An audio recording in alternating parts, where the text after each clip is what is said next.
এ যেন এক অবাক কাণ্ড। গাজায় হাজার হাজার নিরপরাধ মানুষকে মারার পর পরেই এবার ইসরায়েল ভয়াবহ অগ্নিখেলায় পতিত হয়েছে। পুড়ে যাচ্ছে গাছপালা, পুড়ে যাচ্ছে ঘরবাড়ি, গ্রাম ছাড়ছে মানুষ, পাড়ি জমাচ্ছে শহরের দিকে। কথায় আছে আল্লাহ ছাড় দেন কিন্তু ছেড়ে দেন না। কেউ কেউ বলছেন কিছুদিন আগে যে হাজার হাজার নিরপরাধ ফিলিস্তিনিকে হত্যা করা হয়েছে, তার এই প্রতিফল সৃষ্টিকর্তা তাদেরকে দিতেছেন। প্রাকৃতিক এই অগ্নিখেলা যেন বেড়েই চলছে। 2891 একর পাহাড়ি এলাকা ছারখার করে এগিয়ে চলছে জেরুজালেমের দিকে। বন্ধ হয়ে গেছে তেল আবিব জেরুজালেমের প্রধান সড়ক। বছরের পর বছর ফিলিস্তিনি নিরীহ মানুষদের উপর অত্যাচার করলেও আগুনের কাছে ইসরায়েল যেন খুবই অসহায়। 1.5 শতাধিক ফায়ার ফাইটিং টিম নিয়েও আগুন নিয়ন্ত্রণ করতে পারছে না বিশ্বের অন্যতম শক্তিশালী দেশ ইসরায়েল। এদিকে সহায়তার হাত বাড়িয়েছেন পার্শ্ববর্তী রাষ্ট্র ইতালি এবং ক্রোয়েশিয়া।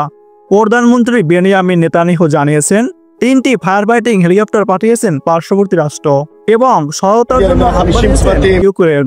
150 ফায়ার ফাইটিং টিমের সাথে উত্তর থেকে স্ট্যান্ডবাই গ্রুপকেও আনার সিদ্ধান্ত নিয়েছি। কর্মীরা কাজ করছেন, তবে তীব্র বাতাস বাধা হয়ে দাঁড়াচ্ছে। প্রধানমন্ত্রী জনগণকে আশ্বাস দেন এবং তিনি বলেন আমরা যে কোনোভাবে এই দাবানল নিয়ন্ত্রণ করব। এছাড়াও দাবানলের কারণে সব ধরনের অনুষ্ঠান বন্ধ করে রাখা হয়েছে, সরিয়ে ফেলা হয়েছে আরো আশেপাশের 10টি গ্রামের মানুষ।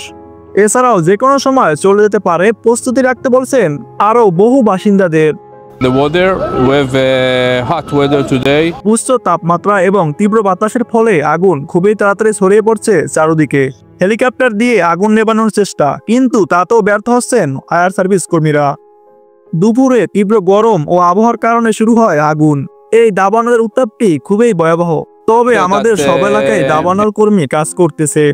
হেলিকপ্টার ব্যবহার করে আগুন নেভানোর চেষ্টা চলছে। এখন পর্যন্ত তেমন কোনো নিহতের ঘটনা ঘটেনি, তবে প্রাকৃতিক এবং বাসস্থানের অনেক ক্ষয়ক্ষতি হয়েছে। ইসরায়েল এবং ফিলিস্তিনিদের আপডেট খবর পেতে ফেসবুকে দেখলে ফলো করুন, আর ইউটিউবে দেখলে সাবস্ক্রাইব করে পাশে থাকুন। ধন্যবাদ, ভালো থাকবেন, আল্লাহ হাফেজ।